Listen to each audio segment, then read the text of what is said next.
Muy buenos días, mis amados. Dios les bendiga grandemente. Damos gracias al Señor Dios Todopoderoso por su presencia, por su amor y poder sobre nuestras vidas. Bienvenidos a su programa Palabra Viva y Eficaz. Seguimos con la serie La Agenda de Dios. Y el tema de hoy es la venida del Mesías Príncipe. Nos basamos en el libro de Daniel, el capítulo 9, el verso 24 y 25. 70 semanas están determinadas sobre tu pueblo y sobre tu santa ciudad para terminar la prevaricación y poner fin al pecado y expiar la iniquidad, para traer la justicia perdurable y sellar la visión y la profecía y ungir al Santo de los Santos. Sabe pues y entiende que desde la salida de la orden para restaurar y edificar a Jerusalén hasta el Mesías Príncipe habrá 7 semanas y 62 semanas. Se volverá a edificar la plaza y el muro en tiempos angustiosos. En la agenda de Dios, lo primero que se cumple es la orden de la salida para restaurar la ciudad de Jerusalén, el templo, todas las casas, los edificios principales y el muro. Vienen luego 400 años de silencio y después vendría la venida del Mesías Príncipe. Esa palabra Mesías significa alguien que ha sido ungido o aprobado por Dios, consagrado como un rey, como un profeta o como un sacerdote. Y la palabra príncipe significa comandante, gobernador, oficial principal, a quien se le ha dado gran autoridad. El Mesías Salvador, que es Cristo, cuando está en los cielos, asume la responsabilidad de venir a salvar la humanidad. Pero tiene que hacer algo que dice el libro de Filipenses, que haya pues en vosotros este sentir que hubo en Cristo Jesús, el cual siendo en forma de Dios, no estimó el ser igual a Dios como cosa que aferrarse. Jesús vendría a dar solución a un problema y era que la relación Dios Padre, humanidad se había perdido.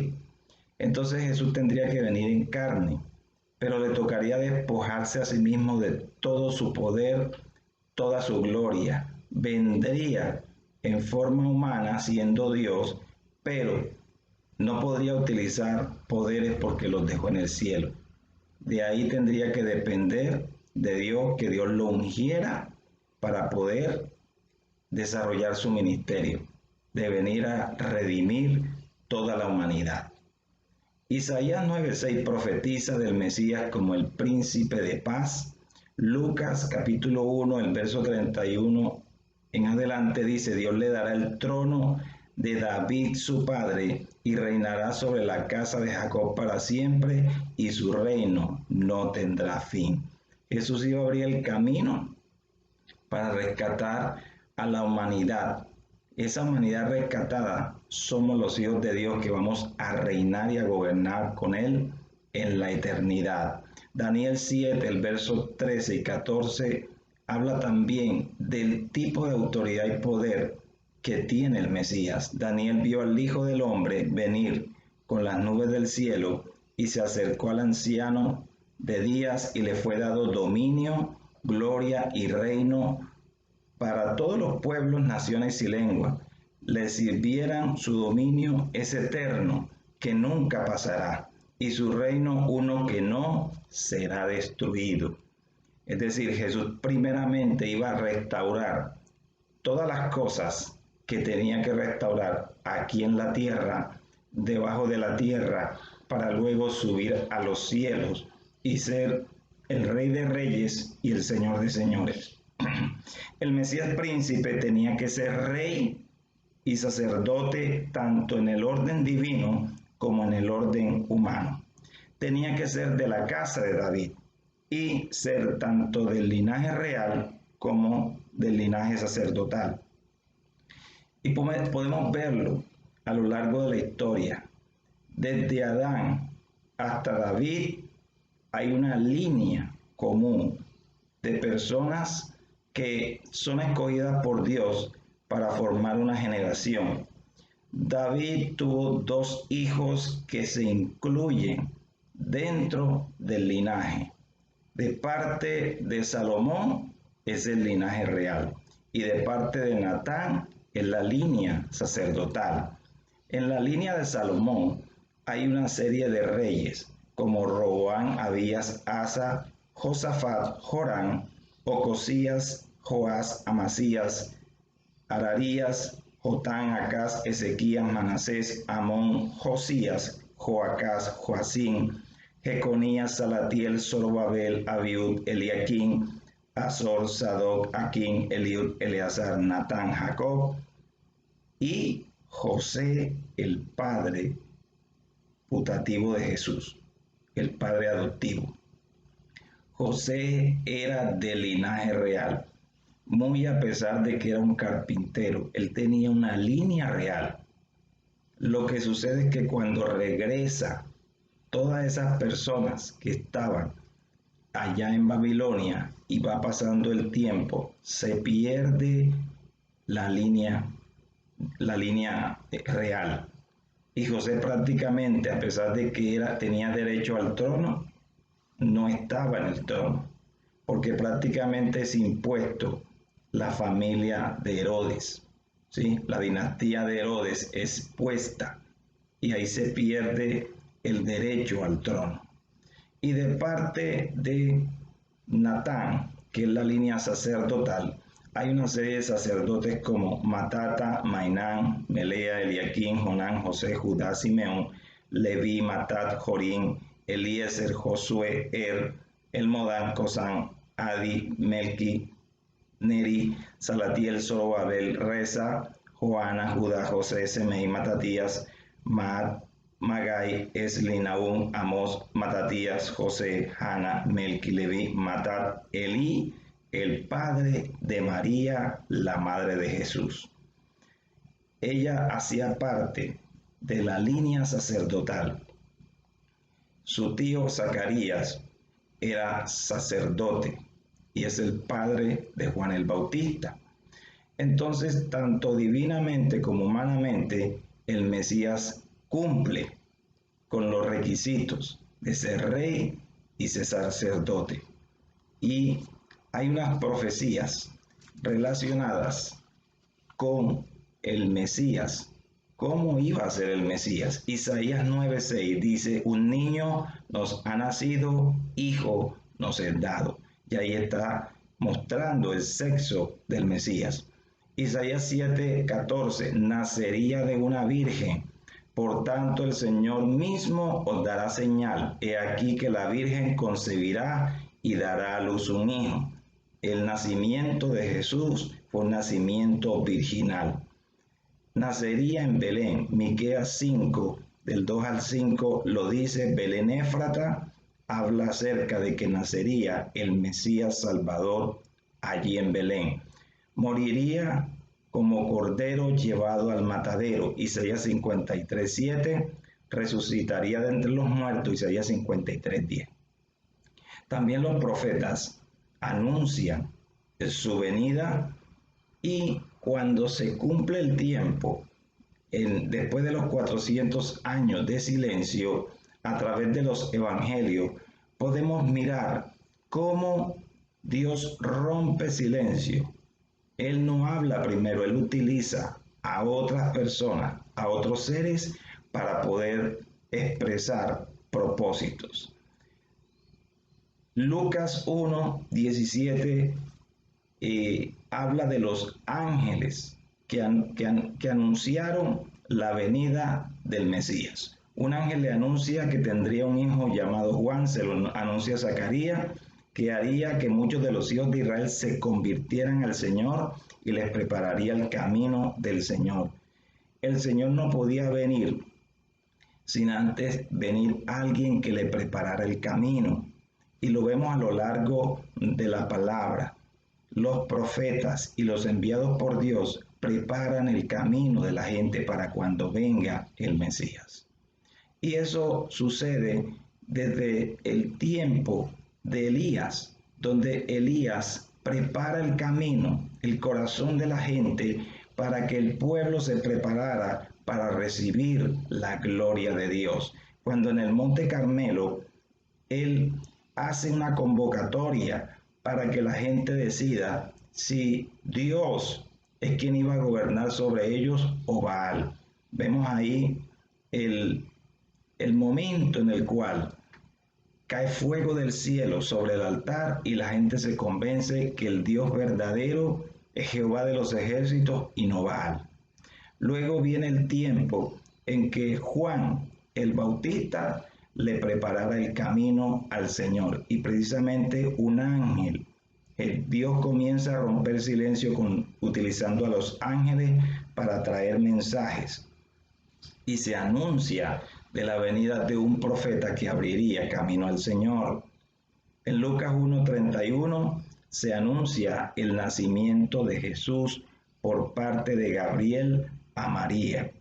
En Lucas 1:42 al 45 ya Dios empieza a utilizar personas para hablar acerca del Mesías. Elizabeth profetiza sobre María. En Lucas 1:46 al 56, María profetiza sobre sí misma. Ella misma dice que sería llamada bienaventurada. No quiere decir que María, la madre de Jesús, era una profeta, no, sino que hay momentos en los cuales Dios puede usar a cualquier persona para hablar algún mensaje. Y María es usada por el Señor para hablar acerca de su papel en la tierra. En Lucas capítulo 1, el verso 67 al 79, Zacarías profetiza de Jesús y de Juan el Bautista. En Lucas capítulo 2, el verso 8 al 14, unos ángeles anuncian el nacimiento de Cristo a unos pastores. Ya el Mesías había nacido y los primeros que se enteran del nacimiento de Jesús, aparte de los que estaban cerca, eran los pastores que en la noche estaban cuidando las ovejas. Dios estaba rompiendo ese silencio de los 400 años y Jesús empieza a crecer. Desde el nacimiento del niño hasta los 12 años, podemos encontrar en Lucas capítulo 2, el verso 28 al 32, que Jesús es llevado al templo para ser presentado conforme a la ley del Señor. Al octavo día de nacido, el niño tenía que ser presentado, habría que llevar una ofrenda, habría que circuncidar al niño. Y hay un hombre llamado Simeón que estaba esperando el cumplimiento de la profecía de las profecías, la venida del Mesías Salvador. Simeón era un hombre que era un hombre justo, era un hombre que escudriñaba las escrituras.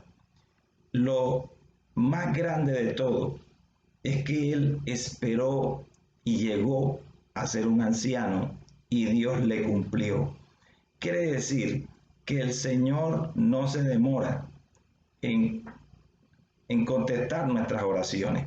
Dios contesta en el momento preciso y en el momento preciso es cuando nos viene la bendición o cuando nos viene la respuesta. Entonces en Lucas 2, 28 al 32, Simeón profetiza, él tiene la fortuna, la bendición de ver al niño y profetiza sobre él. Dijo que sería luz para revelación a los gentiles y gloria al pueblo de Israel. Dios estaba hablando ahí de que no solamente Israel iba a ser partícipe de la venida del Mesías, sino que nosotros, los de las otras naciones, naciones gentiles, quiere decir que no son judías, tendríamos la bendición de poder tener relación con el Padre por medio del Mesías. Ya se estaba profetizando de eso, ya Dios estaba incluyendo a todas las naciones de la tierra para que fuesen salvas por medio de Jesucristo. En Lucas 2:38 también está en ese lugar, al lado de Simeón, una mujer llamada Ana, que era profetisa. Ella habló a todos los que esperaban la redención en Jerusalén. Ella dijo, ya el niño fue presentado, ya está entre nosotros, para que aquellos que esperaban, que indagaban en las escrituras, pudieran conocer al Mesías. Quienes en esa época vieron al Mesías ser presentado en el templo eran afortunados, porque pasaron 434 años desde la reconstrucción del templo, de la ciudad y del muro, como lo dice la profecía de Daniel, para poder conocer al Mesías. Esa fue una generación que llegó al final de los 400 años de silencio, una generación afortunada. Pero esta generación, nosotros, tenemos un privilegio, también somos afortunados porque pasamos del siglo XX al siglo XXI. Pasamos de una década a otra, de la década 2010-2019 a esta década de los años 20 del siglo XXI y llegamos al fin de los siglos. Si comparamos las dos épocas, la época de Simeón y Ana y esta época se parecen. Hay ciclos que son repetitivos en la palabra de Dios y que se han repetido a lo largo del tiempo. Por lo pronto, lo único que está señalando esto es que Cristo viene pronto. Las señales están dadas, se ha cumplido el tiempo en que Cristo venga por su iglesia. Por eso estoy diciendo que somos afortunados. Vamos a ver al Señor, pero para eso hay que reconocerlo en nuestras vidas como nuestro Salvador. Inicia el ministerio de Jesús. Y vamos a mirar en qué se basa el ministerio de Jesús. Previo al inicio de su ministerio ocurren 3 eventos importantes. El primero, se le tiene que preparar el camino para que él pueda entrar en el escenario de cumplimiento de las profecías de la venida del Mesías. Eso ocurre en el año 15 del imperio de Tiberio César. Recordemos que en ese tiempo el imperio romano dominaba el mundo antiguo y Judá estaba incluida dentro del territorio que ellos dominaban. El mensaje de Juan el Bautista era el llamado a hacer frutos dignos de arrepentimiento, a limpiar el corazón. Él está diciendo, preparen su corazón que viene el Mesías con una palabra. Y en este tiempo, preparemos el corazón. Hagamos frutos dignos de arrepentimiento porque el Señor viene. Y estamos en tiempo de espera del mayor evento que espera la humanidad, que Cristo venga por su iglesia. Y todos somos llamados a esta gran celebración, a este gran encuentro con el Señor. En aquel tiempo en el cual Juan estaba predicando, lo hacía en el Jordán. Y había una situación. Mucha gente predicaba cosas, se oían muchos mensajes, al igual que hoy. Fíjense que los tiempos se parecen. En aquel tiempo se predicaba viene el Mesías, hoy se predica Cristo viene, el ungido viene. En aquel tiempo se escuchaban locuras en el Jordán. En este tiempo se escuchan locuras, gente hablando locuras, cosas de Dios que no están en la Biblia. Eso se llama apostasía. Pero cuando Juan aparece, hay una diferencia entre él y los que estaban hablando. Tenían la unción de Dios, los otros no estaban ungidos. Eso quiere decir que la unción hace diferencia en el mensajero, porque cuando habla, habla de parte de Dios. Y aquellos que estaban escuchando esa cantidad de tales profetas dejaron de escucharlo, porque cuando escuchamos la voz del Señor, que es nuestro pastor, nosotros somos como ovejas de su prado y la oveja oye al pastor y lo sigue. Las ovejas son almas y nosotros cuando escuchamos la voz de Dios despertamos y nos identificamos con Él. Luego viene un segundo evento, el bautismo de Jesús. Jesús tiene que ser bautizado en el lugar donde se le estaba abriendo camino. Cuando Jesús va al escenario, Juan no quiere bautizarlo. Él, a pesar de que identifica sobre él al Espíritu de Dios, no quiere bautizarlo porque dice, yo no soy digno ni siquiera de desatar la correa de tu calzado. Ni siquiera soy digno de eso. Pero Jesús le dice, Juan, es necesario que se cumpla toda justicia. Y toda justicia que se debía cumplir era que cuando Jesús pasara a las aguas del Jordán, se iba a manifestar algo del cielo. Dice la palabra en Lucas que Jesús baja al Jordán, es bautizado, empieza a orar. Y los cielos se abrieron después de 400 años y se escuchó después de esos 400 años la voz del Padre Eterno que decía, este es mi Hijo amado en el cual tengo complacencia. Dios hablando y se está cumpliendo la parte final de Malaquías. Juan haría volver el corazón de los padres hacia los hijos y de los hijos hacia los padres. Pero también estaba haciendo Juan que cuando entrara Jesús en el escenario profético, habría el inicio de una reconciliación entre Dios y la humanidad, para que retornara nuevamente desde la época de Adán, cuando Dios se paseaba en el huerto y hablaba directamente y cara a cara con Adán. Ahora es el inicio del momento de la restauración de la relación, porque ya el Mesías Salvador habría venido, ya Dios había expresado su contentamiento, estaba aprobando a aquel que iba a salvar a la humanidad. Y el tercer evento para poder Jesús iniciar su ministerio es que es tentado en el desierto por Satanás. Y la tentación era hacerlo caer. Cuando Jesús llega al desierto, va ungido, porque en el desierto lleva el poder de Dios. Y en el Jordán los cielos se habían abierto, la unción de Dios cayó sobre Jesús. Jesús es investido con poder de lo alto para poder ejercer su ministerio.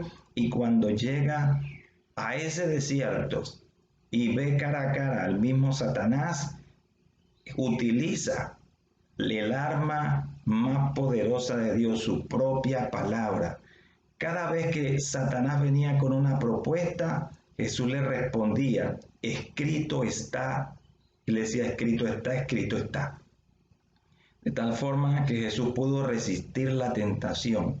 La enseñanza para nosotros es utilizar la palabra de Dios, utilizar la oración para derrotar todo ataque del enemigo, toda obra del diablo y toda tentación. Saldremos fuertes, saldremos fortalecidos en medio de toda prueba, adversidad o tentación. Luego que Jesús pasa por este periodo, viene ya su ministerio como tal. Y Jesús basa su ministerio en tres aspectos. Primero, lo que haría por la humanidad en la tierra. En Lucas 4, 18 y 19, Él expresa, el Espíritu del Señor está sobre mí, por cuanto me ha ungido Dios para dar buenas nuevas a los pobres, para sanar a los quebrantados de corazón, para dar vista a los ciegos, para dar apertura de la cárcel a los que están presos. Lo importante en este texto es que Jesús iba a centrar toda su unción, sabiduría sobre la humanidad para rescatarla, porque hasta ese momento Satanás tenía la autoridad sobre toda la humanidad y Jesús vendría a irrumpir en el campamento del enemigo para poder derrotar al hombre fuerte, arrebatarle el botín más preciado que se llaman las almas. Y Jesús venía a abrir los ojos de los ciegos, es decir, venía a mostrar al Padre, vendría también a abrir oídos sordos para que escucharan la palabra de Dios. El ministerio de Jesús tenía poder. El ministerio de Jesús en la tierra se basa en dos cosas. Número uno, lo que dijo y lo que hizo. Todo lo que dijo fue guiado por el Padre y venía del Padre. Y todo lo que hizo era de parte del Padre, eran las obras del Padre en la tierra. De tal forma que el que no creyera por la palabra, creería por las señales de las obras que él hiciera. Jesús tenía la autoridad de parte del Padre, así como la tenemos los hijos de Dios hoy, de parte de Dios los que tenemos la unción, para sanar enfermos, para dar una palabra de restauración en el corazón de los que están afligidos. Ese fue el elemento clave, la unción, para poder hacer algo a favor de la humanidad en la tierra. El segundo aspecto es que lo que haría por la humanidad debajo de la tierra. Miqueas 7:19 dice, Él volverá a tener misericordia de nosotros, sepultará nuestras iniquidades y echará en lo profundo del mar todos nuestros pecados. Lo que Jesús hace debajo de la tierra es que cuando Jesús entrega el Espíritu al Padre, el Padre toma el Espíritu de Cristo y lo lleva a las partes más bajas de la tierra para trasladar todos los pecados, maldiciones, vergüenzas y todas aquellas cosas que al Padre no le agradan, fueron llevadas en Cristo. Él se hizo pecado, pero ese pecado fue dejado en lo profundo del infierno. Miqueas lo está diciendo, lo estaba profetizando, y eso fue lo que Jesús hizo para resolver el problema del pecado, que es aquello que nos separa de Dios. Hoy tenemos la oportunidad de ir delante de la presencia de Dios sin ninguna acusación, porque donde hay perdón de pecados ya no hay acusación. Por eso es importante la obra de Jesús. Y la tercera parte de lo que haría sería lo que haría por la humanidad en el cielo. Dice la Escritura que Él sube y se sienta a la diestra del Padre para interceder por nosotros, para estar como el mediador de un nuevo pacto. Por eso Jesús dijo, yo soy el camino, la verdad y la vida. Nadie viene al Padre sino por mí. Una vez nosotros recibimos a Cristo, dice la Escritura que ese es nuestro representante en el cielo, al lado del Padre, para que cualquier oración que hagamos, la hagamos en el nombre de Jesús. Cualquier petición que hagamos, la hagamos en el nombre de Jesús. Pero lo más importante es que Jesús está disponible y está como evidencia de victoria sobre la muerte, sobre el diablo, sobre el pecado, a favor nuestro. En estos tres aspectos se basó el ministerio de Jesús, lo que haría por la humanidad en la tierra. Hizo milagros, predicó el evangelio para que vinieran al arrepentimiento. Lo segundo es que lo que haría por la humanidad debajo de la tierra, llevando nuestros pecados. Y lo tercero, lo que haría por nosotros en el cielo. Él está a la diestra de Dios. Por tanto, si alguno en este día todavía no ha recibido a Jesús, yo quiero hacerle una invitación especial. Todas las profecías con respecto a Jesús en su venida se cumplieron. No somos salvos por saber que Jesús murió en la cruz. Eso es una información importante. Somos salvos cuando aceptamos la oferta de Dios. Lo que hizo Jesús lo hizo a nuestro favor, pero se hace necesario que procedamos al arrepentimiento, que reconozcamos a ese mediador. Quien no tiene a Cristo no tiene vida eterna, pero los que tenemos a Cristo tenemos salvación, vida eterna y representante en los cielos. Cuando necesitamos del Padre, tenemos a Cristo como el mediador de ese nuevo pacto.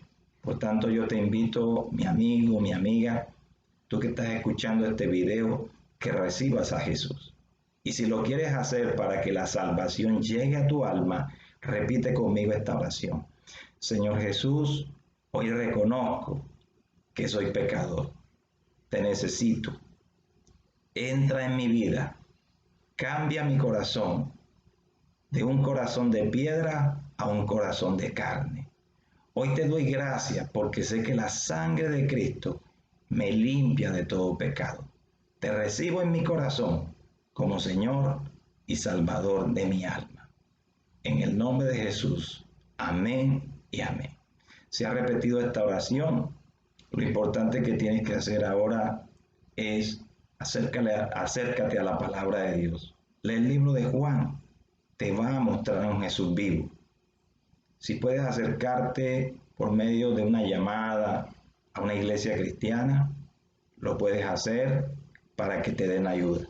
Si no, comunícate con nosotros donde te podremos ofrecer mayor información y mayor ayuda. Mis amados, Dios les bendiga grandemente en este día, que Dios les guarde, que la gracia del Padre sea sobre todos ustedes. En la próxima oportunidad estaremos hablando de la muerte del Mesías de una manera más amplia. Dios me lo bendiga mucho.